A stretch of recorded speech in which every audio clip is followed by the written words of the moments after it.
All right, what's up, my friends? Welcome. Tomorrow's a big day, Standard Ban Day. They've announced a pretty big revitalization project for Standard, which I think is very, very important. Did a video or two on this already. I think Standard's really, really important to have paper Standard play at F&Ms, at local game stores, making it affordable, a great entry point, and of course, great gameplay as well. We have some work to do with that. This ban announcement is kind of the ground zero of that, right? Let's get Standard right the first time and then keep it going right as we go forward here. So today I want to go through we're going to go through 9 cards that I think are on the conversation or in the conversation for being banned in Standard. I'm going to go over 4 of them that I think should be banned and the rest that should not. We're going to talk about all the reasons why. Let's start with the biggest, baddest mama in Standard, Sheoldred the Apocalypse. This is the chase card in the format. Most expensive card in the format by a lot. This is a card that is perhaps one of the most demoralizing cards where it just kind of sits there and play and you're like, oh crap. And also if you're playing mono green or mono red or some sort of cool linear deck, you're just like, all right, I can't kill that. I guess I can't win.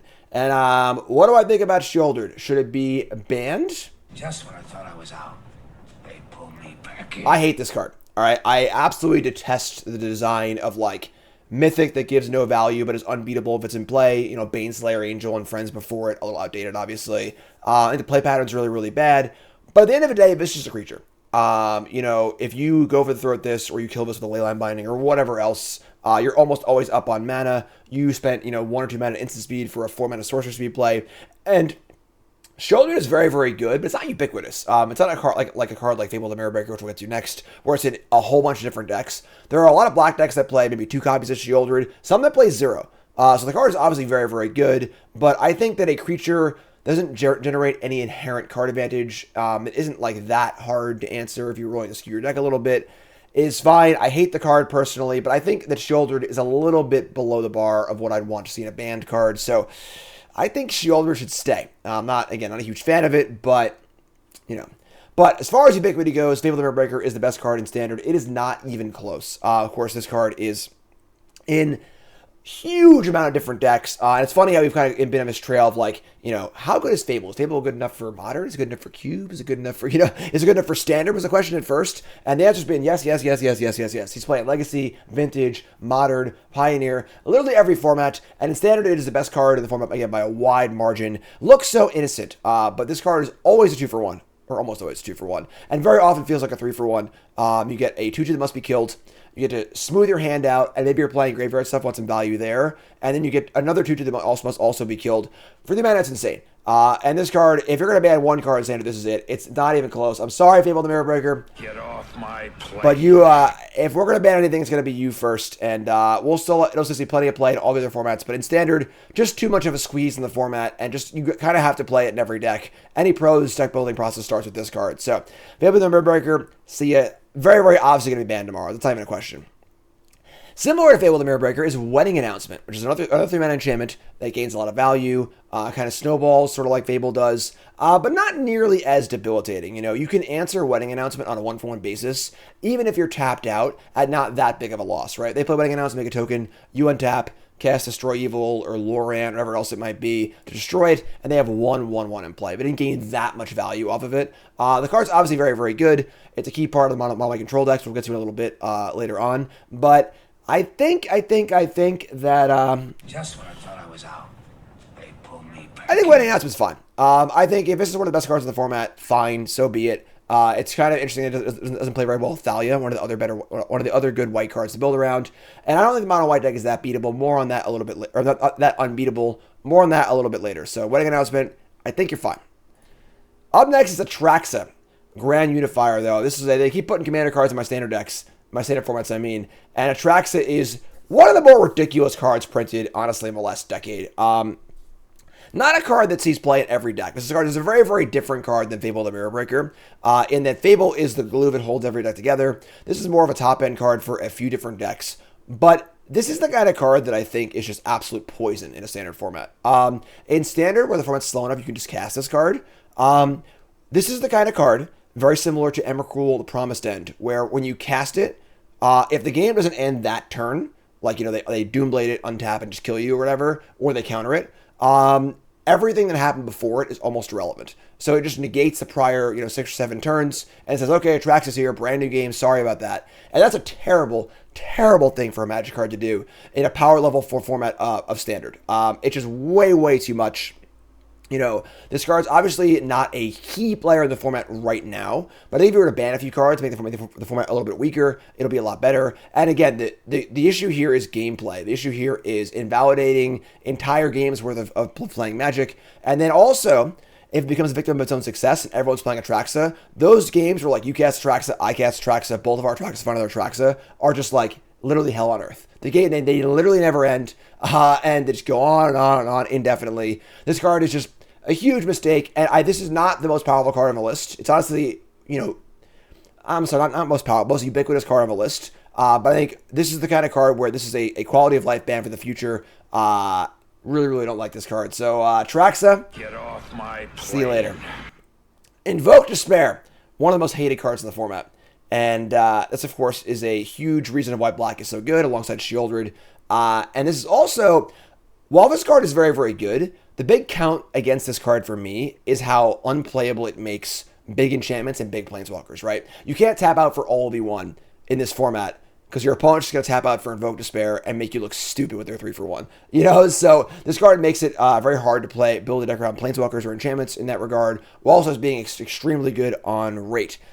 However, Just when I thought I was out, they pulled me back. this is the one I'm least sure about, honestly. I would not ban Invoke Despair. I think this card, once Standard stops being mid-range slogfest, because you're banning some of the mid-range enablers like Fable the Mirror Breaker and a few more that we'll get to, and there can be more aggro decks or true control decks, this card loses a lot of its luster. This card's really, really good, especially in mid-range kind of mirrors. That's why it's so good in Standard right now, why it's so good in the format. I think without that feel of a format, this card is more manageable, although this is the one I'm most happy to say I'm wrong on. If I had to ban one more card from this list, it would be Invoke Despair. But I think that with the changes to the format from the bans, I'm suggesting this would be an okay card to leave. I'm going to get flamed in the comments for that. Fire away. Bring it on, all right? Up next, your Fiend Scheming Seer. This is kind of a weird one. This is the oddball. I know people might not think this one should be banned or not, but Rafine is pretty busted. It was the key card that we all played at Worlds last year. I was dominating against that Standard format. Esper Legends has not been dominating lately, but it's mostly just because it's very, very bad against the Fable. Not very bad, but pretty bad against the Fable of the Mirror Breaker, Bloodtide Harvester, Rakdos decks. With Fable of the Mirror Breaker gone, and those decks powered down, I would be very, very scared to see what either Esper Midrange or Esper Legends would do to the format.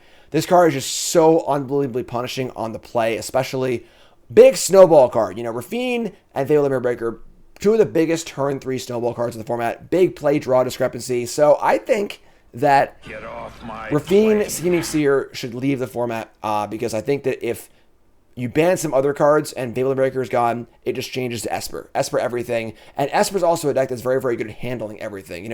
I said no on Wedding Announcement and some other white cards. I think you can beat those cards, beat them on a white deck, stuff like that. But I think Rafine is just a little bit too much, just so powerful. I know Barrage exists, but I think it's not enough, honestly. So Rafine's on my ban list.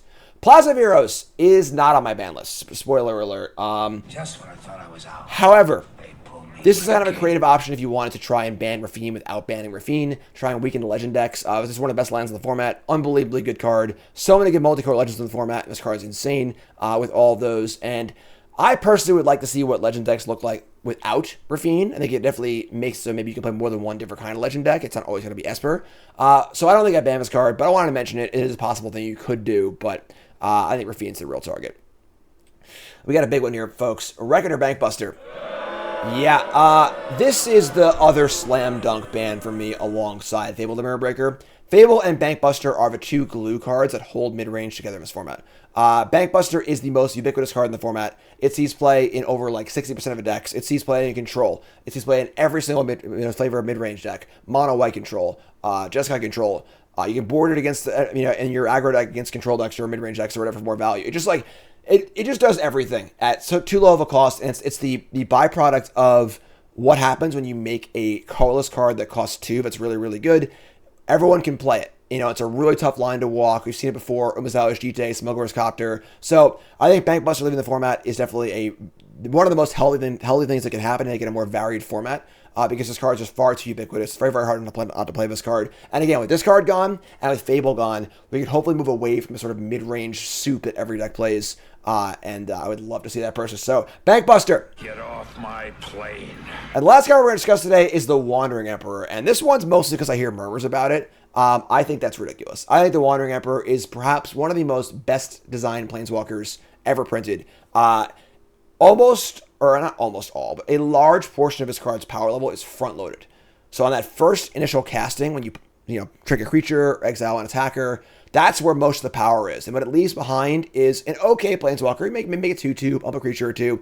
Nothing on the level of Jace the Mind Sculptor or Teferi Hero of Dominaria or any other Planeswalker who just sits there and just like, all right, I can't kill it. The game's just over after 3 turns, So I think if the Wandering Emperor is the best card in the format, I think it's a good format. And this is a card that you can play around in deck building and in gameplay. Vigilance creatures, protection spells, counter spells. They always cast it on your turn, so you're untapped and ready to go. So not always, but they can always. And you can play around it too. Just don't attack for that one key turn, or don't block into the counter thing. So I think if Emperor's the best card in the format, it's totally fine. I also think that while I don't have any mono white cards in my ban list, which might be a concern because mono white's one of the better decks or kind of like outside of Rakdos, I think that the banning of Bankbuster is huge there. Because it was very, very important in that deck. And I also think that Mono White's an inherently beatable deck. Counter spells, various other ways to kind of, work around it and so on and so forth. Whereas, Fiend, a multicolor, 3-color deck has answers to everything with counter spells and duresses and removal spells and so on and so forth. So I think I'm fine with White. And again, so my 4 cards that I would ban are Fable, Bankbuster, Rafine, and Atraxa. If I had to add 1 or 2 cards to that list, my 5th card to ban would be Invoke Despair, and my 6th would be Wedding Announcement. But I think both those cards are okay. I'm comfortable being wrong on those 2 cards, but those I'm also okay with too. So that's what I think. Let me know what you think in the comments. We'll find out tomorrow. I'll do a full video on the actual bans to go over my thoughts, and I'm sure I'll rant and rave about some of them, which will be very, very exciting. So make sure you like, comment, subscribe, hit the buttons, do the things. I'll do a lot of content this week also on the post-ban standard format, so you'll see how it all shakes out. Are they going to ban like 6 or 7 cards and go nuts and really shake things up? Are they only going to ban Fable and Bankbuster? I don't know. We'll find out. All right. Thanks for watching, folks. Appreciate it. I'll see you next time.